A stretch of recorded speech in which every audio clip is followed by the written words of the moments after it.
par la suite dans l'enseignement. Amen. Dans 2 Timothée 4, versets 1 à 4, il dit « Je t'en conjure devant Dieu et devant Jésus-Christ, qui doit juger les vivants et les morts, et au nom de son apparition et de son royaume. Prêche la parole, insiste en toute occasion favorable ou non, reprend, censure, exhorte avec toute douceur et en instruisant, car il viendra un temps où les hommes ne supporteront pas la saine doctrine, mais ayant la démangeaison d'entendre des choses agréables, ils se donneront une foule de docteurs selon leurs propres désirs, détourneront l'oreille de la vérité et se tourneront vers les fables. Nous sommes à une société justement où les gens ont rejeté complètement la doctrine apostolique. Ils ont rejeté toute forme d'enseignement qui peut justement les tirer de l'enfer. Ils adhèrent à toute forme de pensée que vous ne pouvez pas imaginer. Amen. J'en parlais avec la sœur, j'en parlais avec ma femme, j'ai vu une vidéo où une femme venait se proclamer Dieu. Elle était moi, elle a des évêques. Elle a des évêques, elle se dit quand même qu'elle est Dieu esprit. Et les gens la suivent. Je ne peux pas comprendre comment les gens peuvent adhérer justement à des enseignements comme ça. Mais laissez-moi vous dire que nous avons une doctrine à préserver. Nous devons connaître la doctrine apostolique. Nous devons avoir la doctrine. Il faut que lorsque nous parlons à quelqu'un, nous soyons capables justement de défendre la Bible avec la Bible. Amen. Ainsi, la doctrine doit être vraiment notre fondement, je dirais. Howard Goss, sûrement que le pasteur le connaît, justement, était un des dirigeants de l'église pentecôtiste. Voilà ce qu'il avait dit. Il a déclaré qu'il y a 3 choses auxquelles les gens seraient prêts à se rallier. 3 choses. La première, c'est une personnalité. La deuxième, une organisation. Et la troisième, c'est une doctrine. Et après avoir fait les statistiques, ils se sont rendus compte que la chose justement qui retient le plus de monde, c'est la doctrine. Mais nous sommes d'ailleurs justement, même dans ces 3 cas, s'il s'agit d'une personnalité, nous suivons le Seigneur Jésus-Christ. S'il s'agit justement d'une organisation, nous sommes de l'église apostolique. S'il s'agit d'une doctrine, nous sommes de la doctrine apostolique. L'église de Dieu, nous devons connaître la doctrine. La doctrine est importante. N'ayons pas peur justement d'être catalogué du doctrinal. Oui, je suis doctrinal. Oui, j'adhère à un courant de pensée. Oui, j'adhère à un enseignement. Oui, j'adhère à des principes. Et ces principes, c'est nul autre que les principes de la parole de Dieu. Oui, j'ai choisi de l'assumer et nous devons l'assumer en tant qu'Église. Amen. Lorsque nous sortons de là, nous ne pouvons pas croire à telle chose et aller justement et croire aussi à d'autres choses. Quelqu'un ne peut pas me dire, alléluia, qu'il est trinitaire en même temps unicitaire. Ça ne fait juste pas de sens. Amen. Mais nous devons être calés et être solides justement sur ce en quoi nous croyons. Amen. En d'autres termes, nous ne faisons pas ceci justement par étant forcés. Non, nous ne le faisons par choix. J'y crois et j'adhère justement à cette doctrine. J'y crois. Et j'espère que nous y croyons aussi. Amen. Et c'est comme ça que nous allons nous sauver. Amen. Donc la doctrine, c'est l'ensemble, comme je disais, je dirais dans la vie personnelle, c'est l'ensemble des croyances qui gouvernent la vie d'une personne. C'est l'ensemble des croyances qui gouvernent ta vie. Donc aujourd'hui, quelles sont tes croyances aujourd'hui? Il y a des gens justement qui croient au vaudou. Il y a des gens qui croient en toutes sortes de religions que vous pouvez imaginer. Il y a des gens qui adhèrent à toutes sortes de pensées que vous pouvez imaginer. Mais laissez-moi vous dire que peu importe la situation, il n'y a pas de juste milieu avec le Seigneur. Nous sommes tous doctrinales. Il y a un courant de pensée auquel nous adhérons tous. Amen. Amen. Mais aujourd'hui, nous devons être sûrs de quoi nous croyons. Amen. Amen. Dans la foi aujourd'hui, justement, je dirais que si je peux même l'appeler comme ça, je dirais que nous sommes à cette ère, je dirais même c'est l'ère de la foi facile. Et l'ère de la foi facile, justement, essaie d'anéantir, je dirais, les principes fondamentaux, justement, des Écritures. Et un des principes fondamentaux de la Bible, que la foi facile essaie d'anéantir, c'est tout simplement la Trinité. Nous ne croyons pas en une triade de Dieu. Nous ne croyons pas en plusieurs dieux. Mais c'est une doctrine fondamentale de ce livre. C'est l'unicité de Dieu. L'église de Dieu, nous devons être sûrs d'une chose, qu'il n'y a qu'un seul Dieu. Et son nom, c'est Jésus-Christ. Oui, c'est peut-être doctrinal. Il n'y a qu'un seul Dieu. Et son nom, c'est Jésus-Christ. Oui, c'est doctrinal, mais il n'y a qu'un seul Dieu. Et un prédicateur m'a dit ceci, c'était le pasteur Mautier, il disait que la Trinité n'est pas une doctrine diabolique. C'est une doctrine des hommes. Pourquoi? Parce que les démons croient qu'il n'y a qu'un seul Dieu.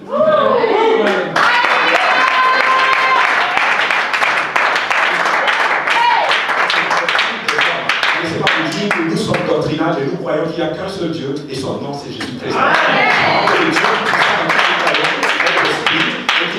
Il est saint, donc nous l'appelons le Saint-Esprit. Le Saint-Esprit étant le créateur de toutes choses est appelé le Père de la création. Il est éternel. Ainsi, le Saint-Esprit étant le Père de la création s'est manifesté dans une chair pour la rédemption de l'homme. Voilà ce en quoi nous croyons. Oui, c'est peut-être doctrinal, mais voilà ce en quoi nous croyons.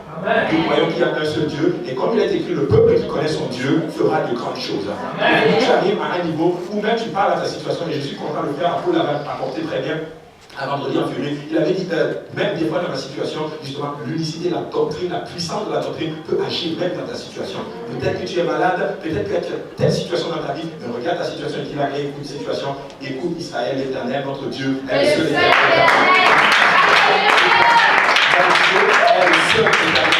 Oui, c'est peut-être doctrinal, mais c'est la doctrine apostolique. Nous croyons en un seul Dieu. Amen. Nous croyons dans Deutéronome 6,4. Écoute, écoute Israël, l'Éternel, notre Dieu, est le seul. Il n'y en a pas deux, il n'y en a pas trois, il n'y a personne à côté de lui, il est le seul Dieu. Il n'y a aucun autre sauveur. Et son nom, c'est Jésus-Christ. Et son nom, c'est Jésus-Christ. Il y a des religions aujourd'hui, justement, qui ont la révélation quant à l'unicité de Dieu. Oui, j'ai été musulman. Les musulmans ont la révélation qu'il n'y a qu'un seul Dieu. À la différence de tous ceux qui ne le connaissent pas. Or, la vie éternelle consiste à te connaître, toi, le seul Dieu.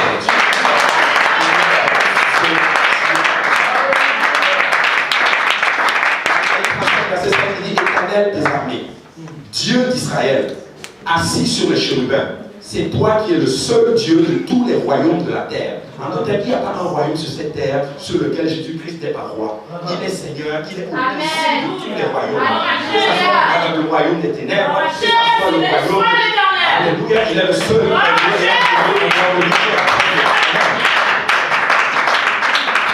Le Seigneur Jésus-Christ lui-même va enseigner la même chose. L'Ancien Testament parle de l'unicité de Dieu. Le Nouveau Testament parle de l'unicité de Dieu. Jésus-Christ lui-même parle de l'unicité de Dieu. Dans Marc 12, verset 29, il dit, Jésus répondit, voici le premier commandement. Écoute Israël, l'Éternel notre Dieu est l'unique Seigneur. Amen. Amen. Il est l'unique Seigneur. J'ai envie de dire, écoute Montréal, l'Éternel ton Dieu est le seul Éternel.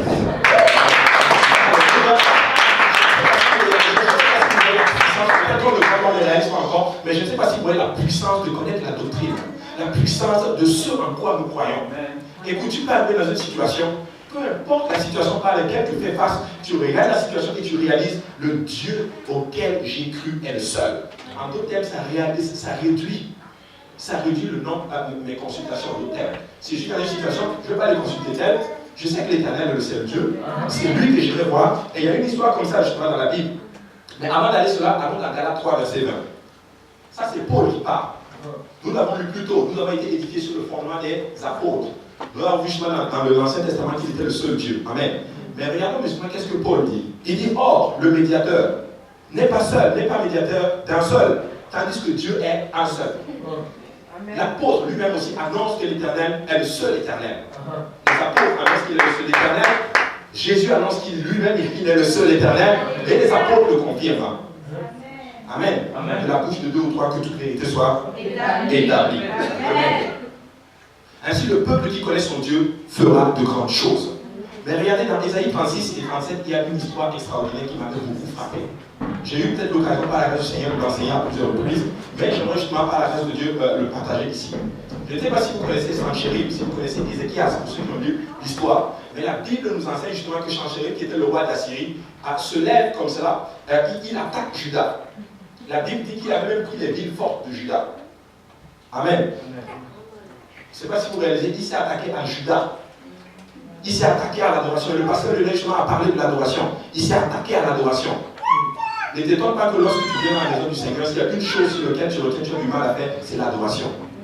Le jeûner, on regarde à gauche, à droite, qu'est-ce qu'on va penser de moi? Mais laissez-moi vous dire qu'il est écrit que le Dieu d'Israël siège dans la louange de son peuple. Il se manifeste. À la 14e année du roi Ézéchias, le roi d'Assyrie, il va monter comme toutes les villes fortes de Juda et il va s'en emparer. Ainsi, il va envoyer justement Lachis, qui était en fait des émissaires, il va envoyer Rabshakeh, qui était considéré comme son chef d'état-major, pour aller justement dire au roi Ézéchias, soumets-toi. Et regardez-moi, permettez-moi si je saute beaucoup, mais quand vous allez lire justement le chapitre 36, vous allez voir encore qu'il va mettre en cause ce en quoi croyait le roi Ézéchias. Il va lui poser cette question. Quelle est cette chose, quelle est cette force, je peux le dire, en qui tu mets ta confiance? Et l'ennemi va toujours venir te poser la même question. Oui, tu es tout le temps à l'église, oui, tu prêches la parole, mais quelle est cette force en qui tu crois? Jésus-Christ, merci frère. Amen. Jésus-Christ, il va remettre en question le fondement de sa croyance. Et s'il y a une chose sur laquelle l'ennemi essaie de faire, c'est remettre en cause le fondement de ce en quoi nous croyons. Il y a plusieurs doctrines. Il y a plein de personnes, lorsqu'ils sortent de là, ils sont confrontés justement à plein d'enseignements à l'extérieur. On va d'abord confronter ce en quoi tu crois. Et lorsqu'on déstabilise les fondements auxquels tu crois, laisse-moi te dire que là, l'ennemi peut t'atteindre facilement. Nous devons être solides sur la doctrine apostolique. Nous devons connaître les Écritures. Nous devons être solides dans l'enseignement des apôtres et persévérer dans l'enseignement des apôtres. Dans le chapitre, ces menaces avaient été données à travers une lettre que ses émissaires lui avaient donnée. Ézéchias était chez lui. Il reçoit une lettre. Il lit la lettre, c'est des menaces. Quel est ce Dieu en qui tu as mis ta confiance? Oublie ce Dieu-là et soumets-toi à moi. C'est un esprit que nous connaissons tous, c'est l'esprit du diable. C'est comme ça qu'il fonctionne. Écoutez, laissez-moi vous dire que le même esprit travaille jusqu'aujourd'hui. C'est vrai. Amen. Donc nous voyons qu'après avoir lu et pris connaissance justement des menaces, la Bible dit que Ézéchias a déchiré ses vêtements. Il a déchiré ses vêtements. Et nous passons déjà par des situations comme ça. Nous avons des rapports, des mauvais rapports, que ce soit de la banque, des mauvais rapports, que ce soit du médecin, de l'immigration, toutes sortes de mauvais rapports que vous pouvez imaginer. Et en général, c'est souvent pas des lettres. Donc, je sais que je suis passé par là. Toutes sortes de mauvais rapports que vous pouvez imaginer. Mais il y a une chanson qui dit, quel rapport vas-tu croire?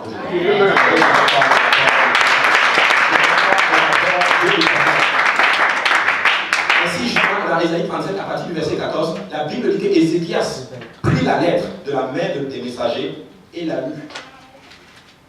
Amen. Puis il monta à la maison de l'Éternel et la déploya devant l'Éternel. Il est monté avec la lettre. Il est monté avec l'objet de la menace. Il est venu le présenter devant le Seigneur. Voilà, Seigneur, voilà ce que l'ennemi a dit. Voilà ce que l'ennemi a dit te concernant. En d'autres termes, il n'est même pas question de moi, mais voilà ce que l'ennemi dit te concernant. Oui, peut-être que le médecin a dit que je suis malade, mais Seigneur, voilà ce qu'ils ont dit. Ils ont dit que je suis malade. Mais je sais que dans ta parole, c'est écrit que tu es le Dieu qui guérit. Tu es appelé Jéhovah Rapha. Tu es celui lorsqu'on invoque ton nom, les malades n'ont pas le choix que de guérir. Tu es celui lorsqu'on invoque ton nom, quelque chose doit